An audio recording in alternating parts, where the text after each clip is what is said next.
আপনার মোবাইলে যে সেটিং অপশনটি রয়েছে সেই সেটিং অপশনটি আপনি ওপেন করে নেবেন। সেটিং অপশনটি ওপেন করে নেওয়ার পর আপনি একটি স্ক্রল ডাউন করে নিচে চলে আসবেন। নিচে চলে আসলে দেখতে পাবেন গুগল, আপনি গুগলে ট্যাপ করে দেবেন। গুগলে ট্যাপ করে দেওয়ার পর এ ধরনের একটা ইন্টারফেস চলে আসবে। আপনি একটি স্ক্রল ডাউন করে নিচে চলে আসবেন, আসলে এখানে দেখতে পাবেন অ্যাডস। আপনি জাস্ট এই অ্যাডসের মধ্যে ট্যাপ করে দেবেন। অ্যাডসের মধ্যে ট্যাপ করে দেওয়ার পর আবারও এই ধরনের একটা ইন্টারফেস চলে আসবে। আপনি এখানে নিচে দেখতে পাবেন ডিলেট অ্যাডভার্টাইজিং আইডি। আপনি এই ডিলেট অ্যাডভার্টাইজিং আইডি এটি ডিলিট করে দেবেন।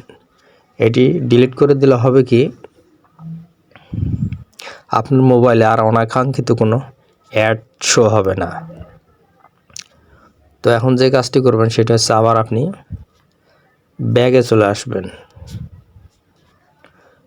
ব্যাগে চলে আসার পর আপনি গুগল অ্যাকাউন্টে চলে যাবেন। গুগল অ্যাকাউন্টে চলে যাওয়ার পর এখানে দেখতে পারবেন ডেটা অ্যান্ড প্রাইভেসি। এই ডেটা অ্যান্ড প্রাইভেসিতে ট্যাপ করে দেবেন। ট্যাপ করে দেওয়ার পর এই ধরনের একটা ইন্টারফেস চলে আসবে।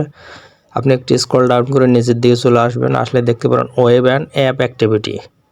এই ওয়েব অ্যান্ড অ্যাপ অ্যাক্টিভিটিতে আপনি ট্যাপ করে দেবেন। দেওয়ার পর এই ধরনের একটা ইন্টারফেস চলে আসবে। আপনি এখানে ওয়েব অ্যাপ অ্যাক্টিভিটি এটা অন করা থাকবে, জাস্ট আপনি এটি অফ করে দেবেন।